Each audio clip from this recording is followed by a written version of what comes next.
Okay పేటిఎంస్ అన్నిటికీ చాలా చక్కగా ఆన్సర్ చేస్తున్నారు, కానీ మీరు చేసే స్కామ్ల గురించి మాట్లాడుకుంటేనే నేను ముసల్దాన్ని అయిపోతాను. మా స్కాములు అలాంటివి, మా చరిత్ర అలాంటిది. సరే మరి నెక్స్ట్ క్వశ్చన్ కి వెళ్ళిపోదామా? పాదాం పాదాం. మీరు చేసిన అతిపెద్ద స్కామ్లలో మద్యం కల్తీ కూడా. వద్దండి అది వద్దండి వద్దండి ప్లీజ్ పేటిఎంస్. వద్దండి ప్లీజ్ అండి. వీడు ఎక్కడ చూస్తున్నాడు? నన్నేనా? ఇక్కడ ఉందిరా పాప. నా కోసం ప్లీజ్ పేటిఎం, ఇదొక్క క్వశ్చన్ చేద్దాం. చేద్దాం. ఏం చేద్దాంరా? బొక్కలేస్తారా? లిక్కర్ స్కామ్ అది. ఓకే ఓకే గజ్జల గారు, next question on the screen please. 2019 నుంచి 2024 వరకు జరిగిన లిక్కర్ స్కామ్ లో పేద ప్రజలు ఎంతమంది ప్రాణాలు కోల్పోయారు?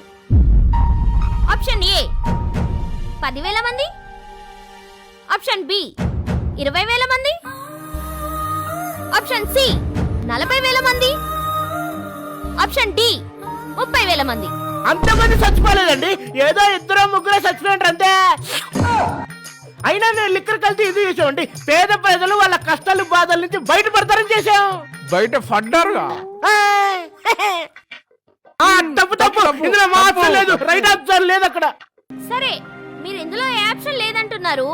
అసలు ఆ పేద ప్రజలు ఎంతమంది చనిపోయారో వీడియో చూద్దామా? గజ్జల గారు please play the video. Telugu మందు బాబులకి నా నమస్కారాలు. Boom boom. నాకు ఇది తాగిన తర్వాత తిక్కగా ఉంది. ఏం మాట్లాడుతున్నాను నాకు అర్థం కాలేదు. కలిసి కాకపోతే బొగ్గు మాట అండి. హాస్పిటల్ పిలిచిపోయినా కానీ ఇట్లే లివర్లు దెబ్బతిన్నాయి, కల్తీ మందు తాగినారు మీరు అని చెప్పినారు. తండ్రి ఇట్లా అయిపోయా, ఇంకా మా బతికేం రాని, ఇంకేం కూలి వస్తే సంసారం లేకపోతే లేదు. ఏంటనే బాధపడిపోతున్నావు? తప్పురా ఇదే. పనులు చేయకూడదురా. ఎంతమంది ప్యానాలు చేసేవరా మరవా. అవన్నీ మాకనే అవసరం. పెయింటింగ్ వల్ల మేము ఆప్షన్ డి 30,000 మంది ఫిక్స్. ఓకే గజ్జల గారు, ఆప్షన్ డి లాక్ చేయండి.